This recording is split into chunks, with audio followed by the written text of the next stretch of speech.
সাবেক প্রধানমন্ত্রী শেখ হাসিনার ভাগ্নে ব্রিটিশ পার্লামেন্টের ক্ষমতাসীন প্রভাবশালী এমপি টিউলিপ সিদ্দিক বর্তমানে বাংলাদেশি নাগরিকত্ব এবং জাতীয় পরিচয়পত্র ইস্যুতে সমালোচনার তুঙ্গে তিনি। দেশের সরকারি নথির তথ্য অনুযায়ী বাংলাদেশি নাগরিকত্ব এবং জাতীয় পরিচয়পত্র আছে তাঁর, তবে শুধুমাত্র ব্রিটিশ নাগরিক হিসেবেই নিজেকে দাবি করেন তিনি। সদ্য তাঁর বিরুদ্ধে সরকারি নথি প্রকাশ পাওয়ার পর নানা সমালোচনার মুখে ফের মুখ খুললেন টিউলিপ। বিষয়টি নিয়ে ঠিক কি বললেন তিনি, বিস্তারিত জানাচ্ছেন লিমা সায়ন্তী।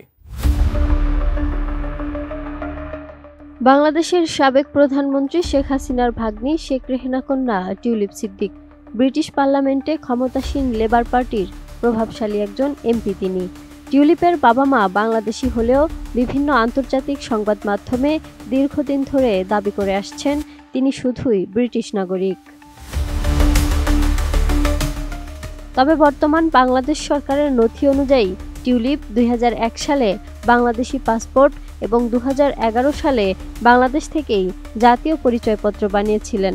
এমনকি নথিতে উল্লেখ আছে যে তিনি ঢাকার আগারগাঁও পাসপোর্ট অফিস থেকে পাসপোর্ট নবায়নের আবেদনও করেছিলেন। ব্রিটিশ সংবাদ মাধ্যম দৈনিক দ্য টেলিগ্রাফও দিচ্ছে এমন তথ্য। বসুন্ধরা টিস্যু, অশুদ্ধতার বিরুদ্ধে এক বিন্দুও ছাড় নয়। কিন্তু বাংলাদেশের সাবেক এই শ্রমমন্ত্রী বিষয়টি সম্পূর্ণভাবে অস্বীকার করেছেন।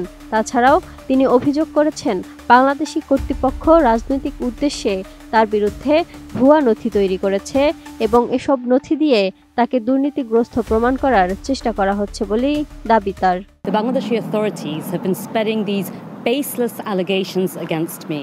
এদিকে প্রতিবেদন অনুযায়ী টিউলিপের ঘনিষ্ঠজনেরা বলছেন নথিগুলোর ভেতরে অনেক অসঙ্গতি আছে। পরিচয়পত্রে যে ঠিকানা দেয়া হয়েছে সেটি আসলে টিউলিপ সিদ্দিকের খালা সাবেক প্রধানমন্ত্রী শেখ হাসিনার বাড়ি। তবে টিউলিপ কখনো ঢাকায় বসবাস করেননি বলেই দাবি এসব ঘনিষ্ঠজনদের। তাছাড়াও তার পরিবার জোর দিয়ে বলছে তিনি শুধু শিশুকালে একবার বাংলাদেশি পাসপোর্ট ব্যবহার করেছিলেন, প্রাপ্তবয়স্ক অবস্থায় কখনো ব্যবহার করেননি। বর্তমানে বাংলাদেশে একটি দুর্নীতি মামলায় টিউলিপ সিদ্দিকের নাম এসেছে। অভিযোগ করা হচ্ছে টিউলিপ সিদ্দিক তার খালা শেখ হাসিনাকে প্রভাবিত করে তার মা, ভাই ও বোনের জন্য জমি বরাদ্দ নিয়েছিলেন। মামলাটি চলছে তার অনুপস্থিতিতে এবং তিনি এর বিরুদ্ধে লড়াই করছেন। 2015 সালে টিউলিপ সিদ্দিক স্বামীসহ ঢাকায় একটি অনুষ্ঠানে যোগ দিতে আসেন।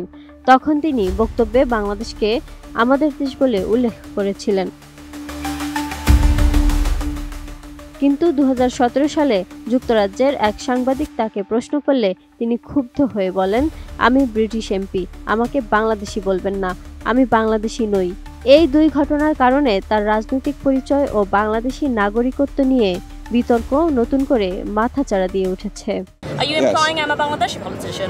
You have you have said many times. You've said on a blog post. You've said on a blog post. For Hampstead and Kilburn. You described yourself as a lima Sayanti, desk report, 18 news.